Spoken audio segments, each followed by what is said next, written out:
like Big Draco. Boom. Okay, so okay, here we go. All right, we want to thank everyone for tuning in to a special edition of Off the Record this evening. I have some illustrious guests on today, and my great co-host Ameerah Rahman holding it down. My co-hosts my guests are Minister Sharrieff and his wife, Sister Sharrieffah, who have been married for quite some time. We thank them for taking time out of their busy schedule, and we thank you all for taking time to engage with us on this topic of for better or for worse, dealing with relationships and love, marriage, all that good stuff. Everyone, please say hi to everybody. Are we saying hi? Hello, hello. Yes. Hello, hi. Okay, excellent. Okay, Ameerah's going to ask the first question. Boom.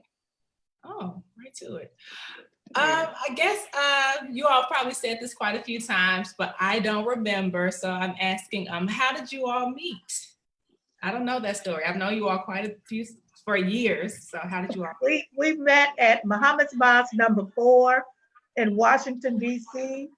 I was already there, and my husband came to the mosque, and we met because he was loudly bringing guests to the mosque. When he came the first time, he brought a van load full of people.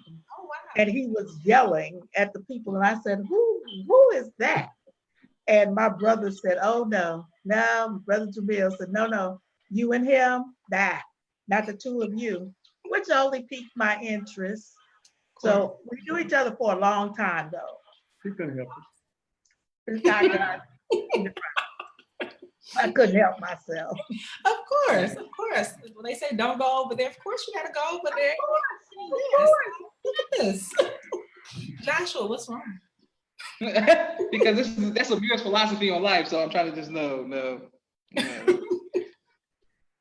Okay, Dad, are you gonna answer the question, Dad? How do you all meet? But just as she said, that's how we met, and she couldn't help herself when she saw such handsome young man come in the mosque. I mean, I'm just being modest. So that's how we met at the mosque. I was fishing, and I was top fishing at that time. Awesome. And she admired that. Oh, that's so cute. Okay, excellent. Thank y'all. Bella Decor is watching. Mimi says, hey y'all. Mani Muhua says the bold brother and the very beautiful sister. Okay, so here's my question is, what is the best part of about you all being married? Like, what's the best part of you all being married? I was having children, all my beautiful children, from my beautiful wife. That's the best part to me. To me, the best part is the balance, the process of being married and the balance between the two, because my husband and I, although we are very much alike in certain things in terms of our goals, personality-wise, we are very different. And just watching the evolution of the balance come about between the male and the female is the best part to me. Excellent. Okay, Ameerah, before you ask the next question, Mariah Shabbat says, ASA family, alaikum salam, ma'am. Boom. Okay, go ahead, Ameerah. Okay, my question is kind of a pivot. I'm wondering, like, since you all been married for so long, like, how do you move past disappointment? Good question for you. For me, I think it goes back to this. When you take your vows, when you make your marriage vows, that for better or for worse part, you have to mean that, because there will be better and there will be worse. And the way that you get through it is to be determined from the beginning. We always knew in the beginning we were going to win. So no matter what comes up, we have to go through it. It's very difficult at times, it's painful at times, but we've already made a commitment to win. At the end of our days, we're going to be able to look at one another. So it's just, that's how it is. There is no alternative. Yes, ma'am. Okay, thank you. You're welcome, ma'am. Thank you for the question. No problem. Okay, but Dad, you got to answer too. Oh, well, I'm saying always have God at the center of your marriage or relationship. No matter what, you must have allow God at the center of your relationship. And if you don't, that's why it's so easy for us to become niggas to each other, because God is not in the center.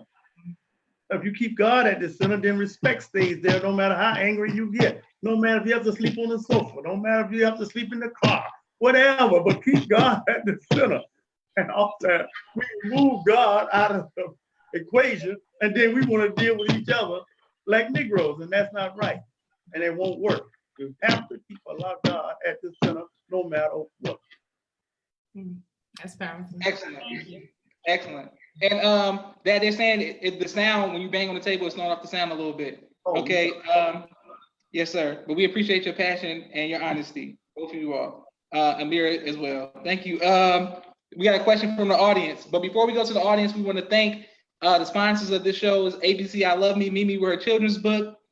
We want to thank Sister Shekinah in Jersey for sponsoring this episode, from Salam Ice Cream Parlor at 1024 Bergen Street, Newark, New Jersey. Thank you very much, Mimi. Thank you very much, Sister Shekinah. Okay. Mimi and Naima, some of this stuff you can just text Ameerah. Okay. Mariah says, did you ever find it difficult to maintain balance, your work and the mission, and personal wants, such as wanting to start a family? Yes, it's a difficult balance. That is one of the number one, I would say, issues in terms of having a Muslim marriage, traditional Muslim marriage. If your husband or your wife is a laborer, if they're a person who's very active, someone you have to make a decision that you are going to have times when you will not be present at certain things, and there will be things that you will miss, and there will be times when you have to stop what you're doing. I had to make the decision as a captain, and my husband was a captain, I was a captain at the same time. I had to be mommy. And as you know, he could go on, but I had to be mommy, because your children have to come first. Now, in terms of the decision to have children, we had already made the decision that we wanted lots of children. So it was just, we knew we were going to have children. We discussed that first, but we had to, it's the balance in terms of how after that, after the children are here, that's where the balance has to come in. And you have to make decisions. And I would caution everyone that you must make your family first. It's God, family, nation. And you have to know what family is. We always call everyone family, and we want to pretend like we don't understand that your husband, wife, and your children, that's your family. And after God, that comes first. And then you maintain your responsibility outside of your house. Excellent. Dad, would you like to answer the question about balance? Yes. Balance. That's why it's so important to have a wife that's understanding, a wife that's willing to sacrifice for the whole, and let the man go and do what he has to do, since he's supposed to be the breadwinner. And that I am and have been and shall be by the grace of God. Oh, I forgot to hit the table. And Hit it again. I had to make decisions. I had to make sacrifices. But that's why it was so important that I had one of the best mother-in-laws on the planet. Yes. That really helped with the balance, because she stepped in when we had to make decisions and choices to go out of town. Mother-in-law stepped right in. So you all, Josh and the children, still had a mother and a father through mother-in-law. And that's how we maintain the goal. And when sometimes you make a decision, a sacrifice of the family, they should be just one. And that was me. I made a decision that I can't take back, and one that I have to live with for the rest of my life. And that's when my daughter was born. I have to live and hear that for the rest of my life, because I saw her 2 days when she was born. And when I got back, it was 6 months later. And I have to live that for the rest of my life, that I was not there but I made a decision to go with the Honorable Louis Farrakhan around the world for the mission. But my wife stepped in, and I knew that she loved me because she put love in my children for me. And when I returned 6 months later, the minute I saw my children, they ran and hugged me and said, "Daddy, we miss you," because she didn't put evilness into them because I wasn't there. She stepped in, mother-in-law stepped in, and that was the balance. And then I took over when I returned. And Mimi, to this very day, she knows she loves her father. He does. Okay, yeah. Excellent. And Ameerah, before we come to the next question, Mimi says Ameerah and Mom need to go on a coffee date. Brother Aaron from Chicago says Akira's Prayline Candy and Coffee House will become a sponsor. Thank you very much, Brother Aaron. All right. Sister Angel Yvonne shows love. Sister Bronda from Chicago says, "Hey family." Mani Muha says, "That's right." Sister Maya, I think from DC, says, "I love that, God Family Nation." Naima says, "Shout out to Grandma." Sister Bronda, "May Allah be pleased." Uncle Jamil says, "What is like having the world's coolest brother-in-law?" Having Mimi says, "Yeah." Manamuha, everybody thanks for praise Allah, boom boom, hey family, boom boom boom. All right, go ahead, Ameerah. I guess to play off of what you all were speaking about as far as like having children, since all of the babies are grown, what adjustments did you all have to take to get back into like, I guess, one another, since you're like empty nesters? Well, the nest is not really that empty because of Mazakim Muhammad, our firstborn grandson, and because of Asada Shakur Muhammad, our granddaughter. So, the nest is not that empty because we focus now, I think, a lot on our grandchildren. However, we do enjoy travel, and we are able to travel more now. And the empty nest, I don't like it so much. It's not so good for me. I really enjoy having the children around. Even though they're adults, I like to plan occasions, if you will, for all of us to be together. And I'm thankful to Allah that we are a close-knit family. So I get to see somebody every day. And I get to see most of the children on a weekly basis. Shout outs to Rashad Muhammad, who's in Phoenix, who I don't get to see, but I do get to see him through technology. But I miss having my children at home. I really do. Thank you. Well, I just think about like when my babies grow up, like them not being in the house. So I get the whole mommy component of it. It's not fun. You enjoy them now, enjoy every minute. It is a true blessing, and just enjoy the time with them. Yes. Well, I'll say, to me, they really not going anywhere. They're here every day. They all have keys. They come in and out. So to me, they're still here. I love it. I love my children here at home. Thank you. Okay, excellent. And thank you all for your comments, and thank everybody for watching. Okay, go ahead, Ameerah. No, it's your turn. Okay, thank you, Ameerah. Don't do that. Okay, here we go. So, how do you all avoid try to avoid disappointing each other? I'm very vocal. I'm a communicator, and my husband is not so vocal. But because I am so vocal and I force conversations, I don't force conversations. Let's just say I promote communication. It's the most important thing is to touch bases every single day. At the beginning of the day, at the end of the day, sometimes in the middle of the day, and state your intentions. I'm very honest. If I say, my husband doesn't celebrate things that I celebrate, and I make it clear to him, my birthday is important to me. He says his birthday was the day he was born. He doesn't have another birthday. Okay, fine, cool, that's you. My birthday comes once a year. It is important to me. And so what's your plan? So that's how we have to work it. You don't suffer disappointment if you're vocal. Well, I'll say in life, there's going to be disappointment, but you have to overcome disappointment. So I've learned to overcome disappointment. I don't get stuck on disappointment and stay there. I overcome it, keep moving, keep alive, present, keep on. Bruce Farrakhan told me, keep doing good. So no matter what happens in life with me, I just keep doing good by the grace of God. That's true. He does. Okay, excellent. Ameerah? Okay, give me a second. Let me go back to my screen. So what's, I guess on a lighter note, what's one of the best memories you all have one another? If you can share. Like I know you have a plethora of memories, but like what's like I'm trying to pick which one. Okay, let me pick a good one. Well, I'll go way, way back. Back when I was having my children, when I was with child, my husband was so nice.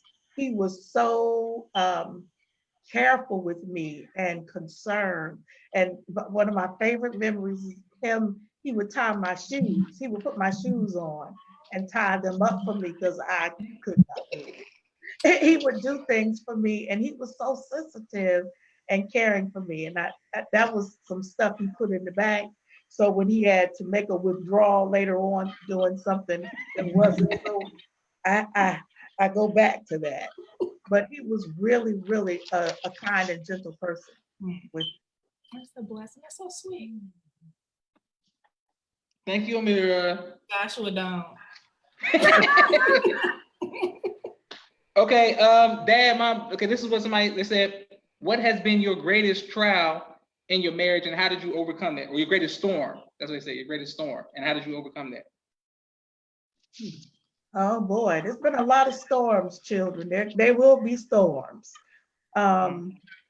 You can't enjoy the sunshine unless you make it through the storm, but you will make it through the storm. I think one of mine was when my husband was relieved from his post as Supreme Captain, and everything shifted for us in terms of finance, in terms of people we thought were firm in our lives who had feet of clay and things that fell away. That was a very stormy and difficult time. And my husband was hitting the head. And when he was hitting the head for a minute, he had to think about it. And while he was thinking about it, there was a storm. It was difficult for us because I have never really worked during our marriage. Never worked before then. But at that time, I had to use my degree and go and get a job and help out during the time. I did not mind doing that because my husband has always been a protector and provider. And at that time, the roles had we had to do double duty, and we had to cover down for one another. That's part of that balance, that adjusting to one another and the different things that change. But that was a terrible, heavy storm in our lives, our married life. Dad, Yes, sir. the same question. What was like a big storm that came, and how did you overcome it? Well, I would say the same what your mother just said. That was, I think, one of the greatest storms I had to face in my life was during that time. And I thank Allah for my wife because she stepped up with no problem at all. And while I was hitting the head for a few days, she stepped up and kept things rolling and helped me through the storm because she didn't put no mouth on me. She just encouraged me, prayed together. And that's the time that I said I really learned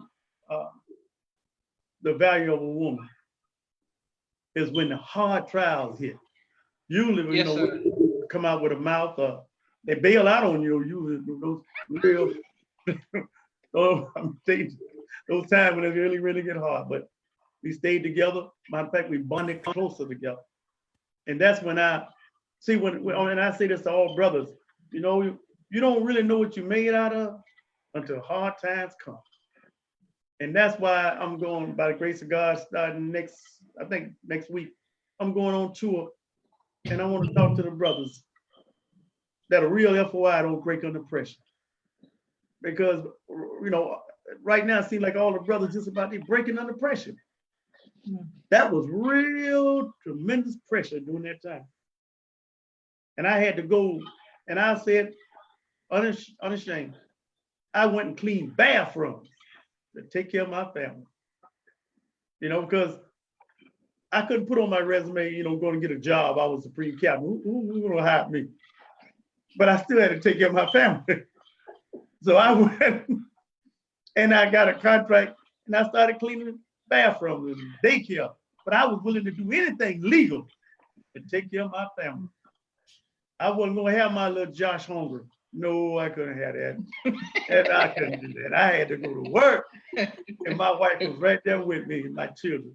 So that was a part of the storm, but I stepped up to the plate by the grace of God. And look at me now. Mm-hmm. Praise be to Allah. Excellent job, excellent testimony. Ameerah, we come to your questions, but I gotta read everything. Okay. Mimi says, Maz says, hey, Uncle Josh, hey, Gigi, pop up. Hey, Maz. Mark Diesel says, you all would change lives with your testimony. I remember those days very well. So Brenda says, you took it like champs with grace. Praise be to Allah. Uncle Jamil says, thank you all for opening your home to us when we were laboring. My children went to Chicago. That's real family. That's right. Monica says, true. And that's it. Boom. Ameerah, go ahead. Okay. My question is, I always hear of married couples and just couples who've been together for years always say that trust and communication are vital. And if you had to rank the two, how would you rank them between trust and communication? Or do they go hand in hand? Mm-hmm. Trust first, communication is second. Because if you don't trust, you won't communicate. Because you don't want to, when you communicate, you are bearing your soul. You are opening up your spirit and you are sharing your heart and thoughts with another person. And if you don't trust them with it, if they're not careful with it, you'll never do it again. You'll never trust and you won't communicate, and then all is lost. So trust first, you gotta have trust. And trust is something that is built over time, it's earned. It's not something that's just boom, I just meet you and I trust you. No, you earn trust. And there's something about putting in time with a person over time, a person being consistent, that is so important. And as you go through your marital life and your relationship, I trust my husband. I know what he will do and what he will not do. I can probably tell you what he's going to say and how he's going to react in different circumstances because he's consistent. I know what his belief system is, and I know where we meet in our belief system, and we share that same belief system and that level of faith. So it's very, very important that you don't break trust. He trusts a lot. Even if it's hard to hear something, if what you have to tell your spouse is a terrible truth, you have just broken. You've been gone and done it. It's important to communicate that truthfully so that the trust will be established. Thank you. Yes, ma'am. Thank you. Okay, excellent. What important traditions have you all created together in your marriage? Well, we just went through one of my favorite, the Savior's Day celebration. The week before Savior's Day, we do it big. We go all out with presents and decorating and food. I mean, we do Savior's Day big time. If you came from the Christian tradition and you enjoyed a wonderful holiday of Christmas, we're like, okay, I see you and I'm gonna raise it by 10 because we want our family, our grandchildren, our children to always give praise, honor, and thanks to Allah for coming in the person of Master Fard Muhammad and to thank him for raising the messenger and the Honorable Minister Louis Farrakhan. And we want to just go big with that in our home and in our family. Now, I know my husband doesn't celebrate everything I celebrate, but he does honor the traditions of celebrating certain birthdays and other days. We got regular stuff, and we travel. I think that's I tell everybody he's my favorite travel companion because we travel and we see things and we experience the world and different places. in a different way. And I love to do that with my friends. That's right. Okay, Dad, is that your answer there for your tradition? Yes, same thing, but I really love our Savior's Day, what she called them, get together tradition, especially my Maz and Maz and Sharrieff, Sasa and all the family coming together. I mean, we celebrate Savior's Day, and I think every Muslim family should do that. Yeah. They should have tradition, celebrate Savior's Day with the children, so they don't feel like that quote unquote Christmas, they miss something. We have our Savior's Day, and we enjoy it. That's my Mazi, Sasa. Okay, Ameerah, go ahead. Sister Sharrieffah, you touched on how much you enjoy traveling with your friend. And I want to know, like, how important is friendship? So I know, like, when you go through peaks and valleys in relationships, I always hear like it's important to be able to fall. You should have that friendship, and so that's easy to fall back on, even when you may not necessarily like a person. You you may not be in the best place, but you have that friendship. So how important is friendship in a marriage? It's absolutely essential to being successful in your marriage, because we were friends first. I actually worked for him first, and we were friends. We established a friendship, and I just got to see him and the things that he did in it was organic. I'll say it developed organically, because I got to watch him and see how he interacted with people inside and outside of the nation, how he dealt with his family members. And I said, this is a very nice person. I liked him as a person. I appreciated him as a friend to me. And then when we were romantic, he started chasing me around and stuff. The friendship was still there. When I don't like him at all, when he does something, I'm like, you have ripped it. He's still my friend, and the friendship is there. I can fall back on that. Love is a cyclical thing. You can be in love and out of love. You can love and not be in love, but friendship is always there. So it's important. Okay. Ms. Dad, Yeah. same question for you, Dad. Yes, well, I concur with my wife. Okay, excellent. Yes, sir. Excellent. Okay, so Dad, the question I wrote the status, and I had like 200 likes and I had like 50 comments. Everybody talking when I told everybody about a conversation that we had about love and money, and you saying that money shouldn't matter if you're in love with somebody because the billionaire got divorced.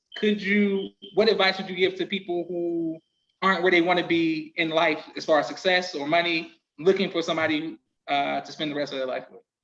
Well, I would say money, you do need money. There's no doubt about that, to take care of your family and whatnot. But money shouldn't be the driving force for a relationship. If there's no love there and trust, then money is only temporarily. That's why you see all the stars, no matter how much money they have, the biggest divorce rate is in California. All the rich people just about right now getting a divorce. And now in the house of God, no matter church, mosque, the divorce rate is through the ceiling. And it's not all about I don't have no money. But see, right now what's happening, a lot of our young people now are chasing the filthy lucre. And just like I told you, I said, well, Josh, you could go and chase the dollar and get rich and make plenty of money and then go and try to get married. I said, then you don't have to think now, is she marrying me for my money? Because the gold diggers are out there on both sides. Gold diggers are out there. I said, now, Josh, if you meet somebody while you're going through the struggle. My wife told me, and she told me to this very moment, she married potential. So when we met, she said, I didn't have nothing but the good looks and all that good stuff. And modesty. He was so modest too. But she saw potential. And she stayed with me and helped me to cultivate my potential. And now she thank Allah that she didn't leave me back at the table with just potential. Uh, But I'm saying, we as a people, we need to really put God in our life. And I'll say that the Honorable Louis Farrakhan said to us a few days ago. We must stop praying for each other and stop praying on each other. I want to say that again.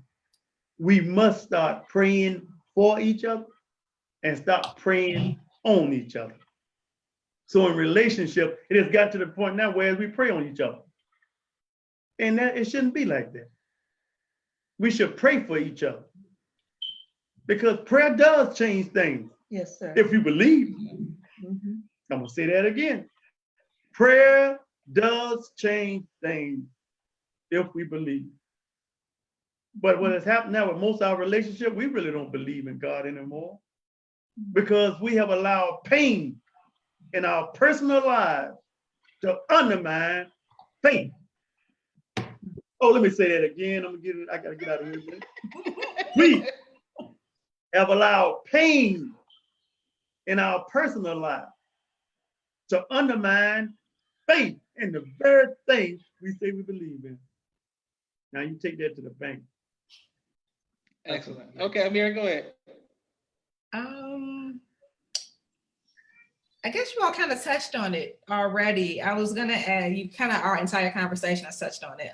Advice you'd give to a young couple, like if you're like early 20s looking to get married. I know times are much different today as prior to how they were when you all got married. So what advice do you wish someone would have gave you when you were younger, and what advice would you give someone that's young getting married? For the new couples now, I would say set expectations and communicate about what you want. Do you want to work? Do you want her to work or him to work? Are you interested in sharing household responsibilities, or what are your expectations in terms of gender roles? How do you feel about money? Can I make more money than you? Is it a problem for you? How do you feel about me pursuing just a dream that I have? These things I see with younger couples are the things that are tripping up younger couples because they're not discussing these things in advance. Do you want children? How many children do you want? You know, is it cool for you to be one and done? What do we want? Right. Josh, Yes, sir. I gotta take a station break. I go do national and I come back. Yes, sir. Yes, sir. I understand. Sorry, but I And, gotta go. okay, love you, Dad. Love you, family. Be right back. A window into my life. My wife can have A window into my life. Okay. Yes, and my Ameerah has to go too. She has to take care of Okay. some magic Assalamu spells. alaikum. Ameerah, love you. Love you too. Okay. Well, we want to thank everyone for tuning in. Of course, you have other people who have questions, so I just want to answer this question before you leave. Even though Dad had to take care of business. See, that's a great example of right then. You know, the man got to go work as usual. Right. Okay, so here we go. Right. Mama, this is what they said. Old generation, new generation, everybody get married. Boom, boom. Hold on 1 second. Boom, boom. Oh, if you were teaching a lesson in college about marriage, what would you require that the young students have to be prepared for marriage? Oh, the prerequisites. Yes, ma'am. First, you would have to have a desire to be married, a complete understanding of what marriage really is. It is not a wedding. It is not a white dress and a tux and a catered dinner. Marriage is a commitment between you and God and the spouse that you are going to do the following things. And they should be stated in your marriage vows. You'll keep going back to that because people will lie to God. So of course they'll lie to one another. So I want you to start off by telling God the truth during your marriage vows and to each other, and then making that commitment firm. And then I would say they had to have a thorough knowledge of themselves. Some people are unrealistic about who they are and what they are able to do. And they think because you're fabulously beautiful that you don't have to cook, clean, sew, maintain. You don't have to have a polite manner. Some people think that, oh, okay, because I'm a man and because I make money, I don't have to spend time with you. I don't have to be polite to you. I don't have to be romantic. And I don't have to care about your spiritual life. And those things are prerequisites. We have to get that clear before we enter the classroom. Excellent. Okay, Mama, last question. You have 3 out of your 4 children have now gotten married. And, Yes. are living happy and blah, blah, blah, blah, blah, blah, blah. We just the last child just wants to thank you for doing such a great job. And what advice would you give to him on his search for his Beyonce? What advice would you give to him? My advice to him on his search for his fiance is Yes, to Mama. be realistic and to be honest with himself. If he wants Beyonce, he has to understand Beyonce is married to Jay-Z. But there are wonderful, beautiful sisters who have those same wonderful energies, those qualities, those talents, and that beauty is an important thing in terms of attraction, but all of that will change. The physical person will change over time. I wish my husband was here so that we could talk about all the changes that occur, but then they are replaced by maturity and fine wine. There's a refinement that comes. So I would tell that one just to be open to it and stop waiting for the perfect moment. The perfect moment is when you meet the sister that is sent by God with compatibility. Excellent. Well, I want to thank everyone for watching Off the Record with our parents for better or for worse, and with Ameerah, our co-host. We're gonna put it on YouTube, and we look forward to seeing you all this Sunday. I got 2 special guests coming up on Off the Record, so I look forward to it. Love you, Mama. I thank you all for watching, and I thank you all for your comments. Yes. All right, assalamu alaikum. Wa alaikum salam.